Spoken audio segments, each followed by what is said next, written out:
Sabe aquela imagem do guarda municipal de apito na boca, cuidando da praça? Pois é, pode esquecer. Essa figura, de certa forma, ficou no passado. O que a gente está vendo acontecer em todo o Brasil hoje é uma transformação radical. A guarda municipal está deixando de ser aquela força mais simbólica para se tornar uma verdadeira tropa tática. Vamos entender como isso aconteceu. Olha, o contraste é gritante, né? Uma função que antes era quase cerimonial, focada em proteger o patrimônio da cidade, hoje se parece muito mais como uma força policial de linha de frente. A gente está falando de equipamento pesado, viaturas e uma presença muito mais ostensiva nas ruas. Isso virou a nova norma. E essa é a pergunta central de toda essa análise. Porque não é uma mudança pequena, não. É uma reorganização silenciosa da segurança pública no país. Para a gente entender como chegamos até aqui, primeiro a gente precisa olhar para quem está deixando um espaço vazio nas ruas. E a primeira peça desse quebra-cabeça é justamente essa, o encolhimento da força policial tradicional do Brasil, a Polícia Militar. Foi isso que criou um vácuo de poder nas ruas. Pensa bem, a Polícia Militar, que, pela Constituição, é quem deveria fazer o policiamento, não só parou de crescer junto com a população, como, na verdade, encolheu. A gente está falando de uma perda de mais de 30 mil policiais na última década. E o crime, claro, não ficou esperando. E a escala do problema é ainda maior. Esse número representa o déficit atual de policiais militares no país. É uma lacuna gigantesca na segurança pública. E aqui está o ponto crucial.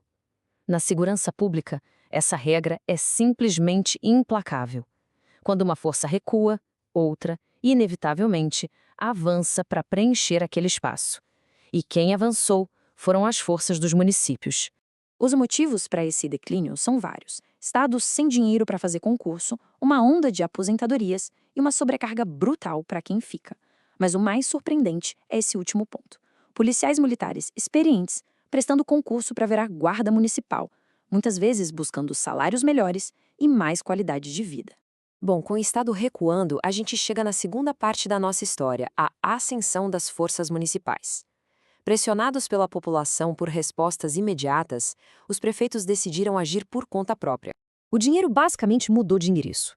Enquanto os investimentos estaduais em segurança estavam ali meio que rastejando, os gastos das prefeituras simplesmente decolaram. Elas abriram os cofres para dar uma resposta à criminalidade que bate à porta das pessoas. E os resultados disso são bem concretos. Em só 4 anos, o número de cidades com guardas aumentou 11% e o uso de armas de fogo por essas corporações saltou impressionante 50%. O patrulhamento de rua virou a segunda maior função deles. Fortaleza é um caso bem emblemático dessa tendência toda. A cidade não hesitou e simplesmente armou todo o seu efetivo de rua, um movimento bem simbólico que muitas outras capitais estão seguindo de perto. Só que isso nos leva a um problema inevitável. Quando se tem duas forças armadas com comandos diferentes, atuando no mesmo lugar, na mesma rua, o que acontece na prática é atrito, é uma colisão.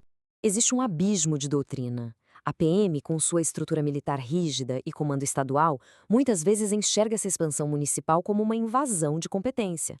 Já a GCM, que tem uma natureza civil e comando local, exige ser tratada como igual.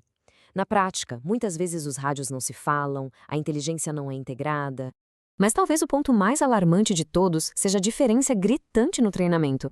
Em média, um guarda municipal treina com armas de fogo menos da metade do tempo que um policial militar. É uma disparidade bem perigosa, principalmente quando as duas forças estão respondendo às mesmas ocorrências de alto risco.